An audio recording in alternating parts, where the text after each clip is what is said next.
saya, dari segi ilmiah tidak ada hal yang bisa menjerat Jessica dari segi ilmiah. Misalnya saksi, tidak ada saksi yang melihat dia memakai racun atau memasukkan racun atau menggunakan racun. Kan udah 7 tahun yang lalu dia korek-korek lagi, itu mau ngapain coba? Terbukti secara sah dan meyakinkan tidak ada yang meringankan.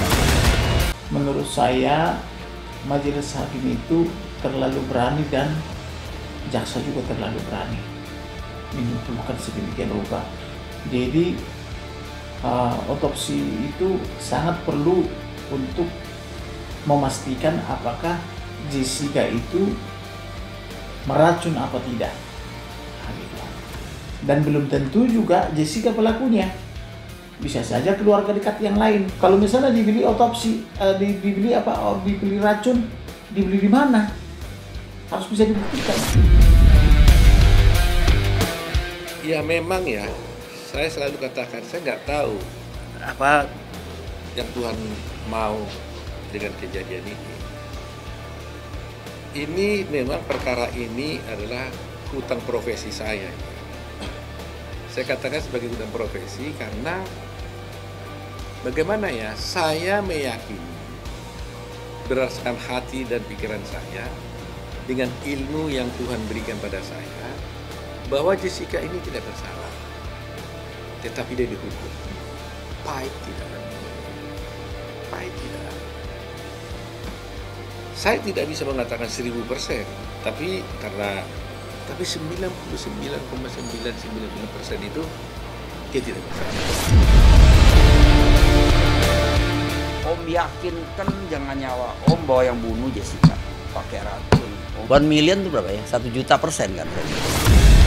Gua itu tidak pernah mematikan kalau 150 mg. Oke.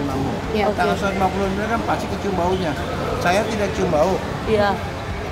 Dokter yang buka si Mirna 2 hari kemudian tidak mencium bau. Jadi tidak ada. Ya itu memang gejala. Jadi kita bilang orang ini keracunan cyanida kalau ada 3 minimal gejala. Pertama dia mukanya biru, merah. Yang kedua ada baunya yang kita bisa cium, dan yang ketiga lambungnya merah. Itu 3-tiganya kagak ada. Dan kemudian yang bikin kita bilang ini racun apa enggak, ketemu racun di dalam lambung dan ketemu tiosianat di dalam hati, darah dan urin. Itu nggak ada semua. Oke. Yang ada cuma 0,2 itu kan bikin mati, 150 baru bikin mati.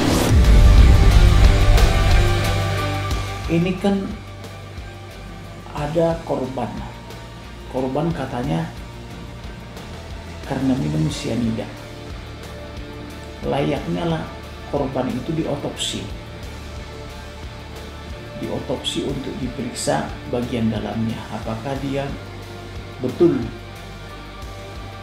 mati karena cyanida. Tapi sampai sekarang kan nggak diotopsi. Lalu bagaimana memastikan bahwa dia dibunuh karena cyanida? Diotopsi itu dibedah, diperiksa bagian dalamannya, apakah dia memakan cyanida, diperiksa lambungnya, diperiksa hati dan sebagainya, apakah dia makan cyanida atau tidak. Nah kalau ini kan tidak ada. Jadi menurut saya itu Polda Metro Jaya, CQ jaksa, CQ hakimnya itu terlalu memaksakan bahwa meninggal karena cyanida. Otopsi itu bukan memperkuat untuk memastikan seseorang dibunuh atau tidak. Terbukti secara sah dan meyakinkan tidak ada yang meringankan. Oleh karena itu pada netizen saya minta tolong berjuanglah dengan cara yang Anda bisa lakukan.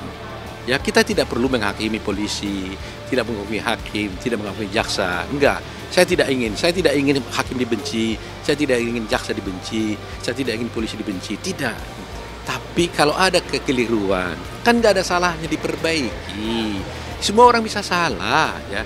Saya selalu katakan, pengacara jahat ada, pengacara baik ada, hakim baik ada, hakim jahat ada, polisi jahat ada, polisi baik ada.